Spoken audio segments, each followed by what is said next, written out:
Bonjour à toutes et à tous et bienvenue pour ce nouveau numéro d'Intérieur Staps. Aujourd'hui, une émission pleine d'optimisme et d'espoir car nous avons l'honneur de recevoir un ancien étudiant Staps de Nice qui a créé son entreprise Incentive. Avec nous aussi sur ce plateau, 3 anciens participants à un team building organisé par l'entreprise LMFAO Incentive qui seront là. Au sommaire de notre émission, nous vous présenterons dans un premier temps en images ce qui est proposé par l'entreprise LMFAO Incentive avant d'obtenir plus d'informations sur l'entreprise et son activité à travers l'interview de Monsieur Beauregard. Enfin, nous recueillerons les témoignages de nos invités qui ont eu la chance de participer aux activités de team building de cette entreprise. Mais cessons le monologue, place aux images et surtout au sport.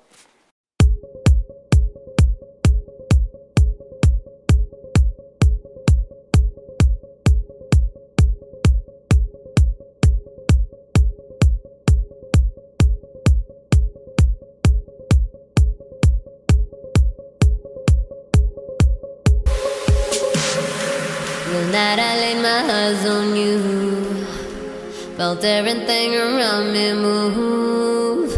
Got nervous when you looked my way, but you knew all the words to say. Then your love slowly moved right in.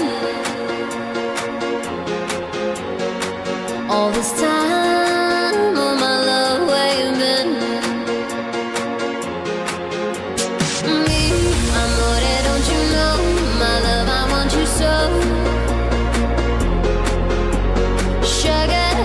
My soul complete, your rapture tastes so sweet.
Des images qui font énormément envie. Et justement, Monsieur Beauregard, nous avons envie d'en savoir plus sur vous. Pouvez-vous vous présenter brièvement? Pour commencer, je m'appelle Jacques Beauregard. Cela fait 5 ans que j'ai créé l'entreprise LMFAO Incentive autour d'une équipe essentiellement sportive et issue de la filière STAPS, filière dont je suis également issu. L'idée de créer cette entreprise nous est venue de nos diverses expériences au cours de notre formation STAPS et d'une observation du cadre d'évolution des entreprises. En effet, les entreprises sont de plus en plus amenées à procéder à des changements en termes de production, d'organisation ou de management, notamment pour faire face à une concurrence féroce et de faire face à des problèmes internes. Le team building peut être une grande aide pour arriver à surmonter des problèmes et faire accepter le changement. Vous parlez beaucoup de team building et en quoi est-ce si important de le promouvoir justement? Le team building consiste à mettre toute une équipe de travail en situation de coopération par binôme ou plus dans des activités sportives ou autres. L'objectif est de faire naître un esprit de compétition dans l'équipe face à la concurrence, faire naître une confiance envers l'autre. Il peut s'agir également de stimuler la connaissance mutuelle, car il est parfois difficile de connaître ce qu'est une personne seulement dans le cadre professionnel ou permet d'identifier les leaders. D'un point de vue général, le team building permet de resserrer les liens entre les membres de l'entreprise pour améliorer d'une part la productivité, mais aussi l'ambiance de travail et enfin l'ambiance interne de l'image corporate. Quelles sont donc les activités que vous proposez? Nous proposons essentiellement des activités sportives telles qu'on a pu le voir dans les précédents reportages, c'est-à-dire la via ferrata, le rappel, l'escalade, le VTT, la course d'orientation, le canyoning, etc. Toutes ces activités où nous mettons systématiquement les employés à l'épreuve en termes d'émotion, de confiance, de connaissance en créant une situation où ils seront confrontés à la prise d'initiative pour faire évoluer et avancer leur équipe. Quelle que soit l'activité proposée, les participants seront toujours confrontés à une situation où ils devront agir ensemble pour s'en sortir et atteindre l'objectif de team building. Et justement, sur notre plateau sont présents des employés de différentes entreprises qui ont eu la chance de participer aux différentes activités proposées par le LMFAO Incentive. Commençons avec Madame Berthe. Pouvez-vous nous raconter une émotion, une activité, un fait, un geste, un jour particulier? Durant le team building organisé par LMFAO Incentive, j'ai pu pratiquer la Via Ferrata. Elle a été organisée du côté de Paye dans un cadre magnifique. Le déroulement a été assez particulier car nous étions encordés par 3 avec des collègues de travail, ce qui nous a poussé à nous faire confiance et surtout à se préoccuper de l'autre pour que le groupe avance. Dans la société de distribution d'articles de sport dans laquelle je travaille, nous sommes nombreux et nous ne nous connaissons pas forcément tous en dehors du cadre professionnel. Cette activité nous a réellement permis de renforcer nos liens dans une situation où j'avais peur et mes collègues aussi. L'interdépendance que crée l'encordage à 3 nous a permis de resserrer nos liens, car si l'un n'avance pas, les autres non plus. J'ai réellement pu dépasser mes limites et mes peurs grâce à mes collègues qui m'ont soutenue et encouragée dans les moments où j'étais en difficulté. Et j'ai réellement eu confiance en eux tout le long du déroulement de cette activité surprenante, dans sa capacité à créer des liens. J'ai en quelque sorte dépassé mes limites pour le bien de mon groupe. À la fin de cette activité, j'ai réellement eu l'impression d'avoir fait la connaissance de nouvelles personnes alors que je travaille avec elles tous les jours. Dans le passé, je n'aurais peut-être pas pu ou osé demander leur aide ou travailler efficacement avec eux, mais je sais qu'à présent, je peux compter sur eux dans toutes les circonstances, que ce soit professionnelles ou autres, et je serai prête à faire de même pour eux. Des liens se sont clairement tissés au cours de cette journée exceptionnelle en tout point. Continuons notre tour de table avec nos 3 témoins, et c'est avec vous, Monsieur Pouilly. Comme Madame Berthe, avez-vous aussi un souvenir en particulier que vous aimeriez partager avec nos téléspectateurs? Donc, comme Justine Berthe, cette expérience a transformé mon regard envers mes collègues de travail. L'activité à laquelle j'ai participé était un peu différente, car je devais faire de l'escalade et un travail psychologique sur un de mes collègues. En effet, j'étais avec un collègue avec lequel je communique uniquement par mail et que je voyais que très rarement. Ce cas est récurrent dans l'entreprise de télécom dans laquelle je travaille. Et ce manque de connaissances nous pénalise au niveau de l'efficacité de notre collaboration, car la confiance n'est pas toujours au rendez-vous. L'objectif de cette journée était de gravir le plus de voies possible dans un temps donné.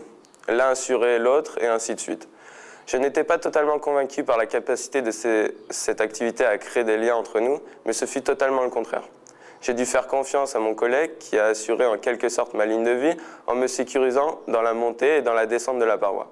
Cette confiance était primordiale pour que nous puissions avancer et remplir les objectifs de cette activité.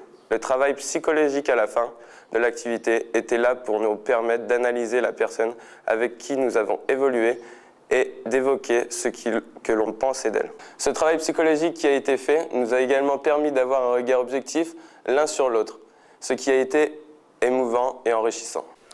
Merci Monsieur Pouilly pour ce témoignage. Monsieur Giovanniski, nous allons terminer avec vous ce tour de table. Que pouvez-vous apporter de plus à ces témoignages? Eh bien, c'est une expérience que vous ne regretterez pas. Si vous avez un manque de confiance en vous ou des difficultés au sein de votre cadre de travail, le team building est une bonne alternative pour y remédier. En effet, une bonne cohésion d'équipe est essentielle pour une meilleure productivité dans le travail. Pour ma part, j'ai participé à une expérience de team building organisée par LMFAO Incentive, une épreuve de canyoning sec près de Touet-sur-Var. Grâce à cette expérience, j'ai pris conscience de mes capacités et de celles que je ne soupçonnais pas. À présent, je ne doute plus de l'intérêt que porte mon entreprise à mes capacités et je les mets en pratique. Le gros point positif quand même était que ma sécurité était assurée par mes autres collègues de travail, sans qui je n'aurais pas pu évoluer dans cette activité. Sécurité, écoute, confiance étaient les maîtres mots de cette journée et aujourd'hui, nous l'appliquons tous les jours et l'ambiance et les résultats s'en ressentent. Merci chers invités pour ces témoignages très instructifs sur vos expériences réussies. Avant de terminer, je crois que notre ami Jonathan veut nous fournir des conseils de vrais montagnards. C'est l'heure des tutos. En s'amusant!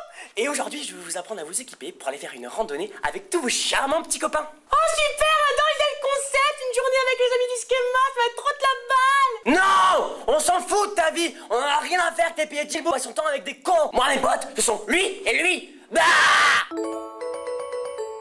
Tout d'abord, pour partir vagabonder dans les montagnes sans risquer de revenir avec un bon rhume, des ampoules et la lèpre, il te faut des bonnes chaussures de montagne, un pantalon, un t-shirt, du thon, un café et un autofoot. Non, je déconne, juste un café. Non, je déconne, faut du maquillage aussi. Après avoir enfilé des affaires, pris ton 4x4 et poussé sur un arbre, tu peux enfin partir à l'aventure verdure. Mais attention, faut être en bonne condition physique. Même pas mal, putain. Je savais que je t'aimerais bien.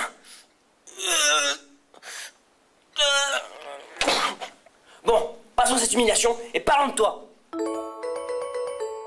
Si t'as des problèmes cardiaques, si t'es dans le plâtre, ou si t'es sédentaire, ben on s'en fout. Si t'as pas envie de bouger ton cul, tu restes chez toi à te mater les feux de l'amour en buvant du Toblerone. La randonnée, c'est pour les vrais. Oh là là, c'est vraiment pas sympa comment tu me parles, c'est vraiment dégueulasse. Et Rose qui laisse crever Jack tout seul dans l'océan, c'est pas dégueulasse. Il y avait de la place, ce putain de pas. Jack! Avec tous ces bons conseils, tu es fin prêt pour découvrir les joies de la rando. Maintenant, tu peux souiller les montagnes de tes putains de chaussures de citadin en manque de verre. Baudrier et Colomiers, je vous kiffe putain. Cette émission touche donc à sa fin. Merci de nous avoir suivis. Merci à toute l'équipe du tournage. Merci aussi à tous ceux qui ont participé à cette aventure et qui ont formé tout au long de ce semestre, non pas une bande de potes, mais une famille dirigée dans un même but. Bonne continuation à tous et à très bientôt pour une nouvelle émission d'Intérieur Staps.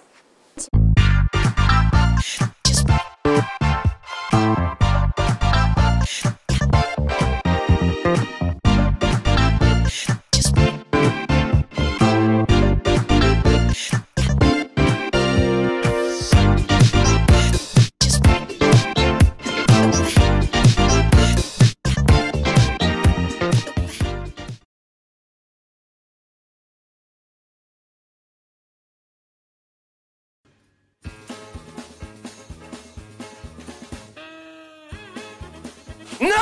On s'en fout de ta vie! On en a rien à faire! T'es payé 10 000 bouts, passe tout le temps avec des cons! Mais ouais, j'ai... Non! On en a rien à foutre! On s'en fout de ta vie! Ouais merde, putain, ça me saoule, j'arrête pas de... Moi, les potes, ils sont lui et lui! Ah! Pour partir vagabonder dans la montagne, sans risquer de... Putain. Et Rose qui laisse crever Jacques tout seul dans l'océan, c'est pas dégueulasse? Et Rose qui laisse crever Jacques tout seul dans l'océan, c'est pas dégueulasse? Recevoir un ancien étudiant du STAPS de Nice. Commençons avec Mademoiselle. Avec Mademoiselle. Mademoiselle. Ah ouais, Mademoiselle. Ok. Ça va, yo. Ah, super. Attendez, maintenant il faut que je me reconcentre. Commençons avec Mademoiselle Berthe. Putain. Après. C'est parce que je t'ai dit, genre, allez go, genre, putain, je suis trop fatiguée. Attends, putain, c'est pas dès qu'il me parle. Attends. Terminer avec vous ce tour de sable. Ce tour de sable. Ce tour de Team building organisé par LMFAMO. LMF. Ça commence bien. Désolée. Team building. Ah. Durant le team building organisé par LMFAMO. Mais j'arrive pas, hein. Le point positif que... Ah mince. Le gros point positif. Pour commencer, je m'appelle Jack Beauregard. Il faut que tu fasses plus sérieux, hein, t'es presque.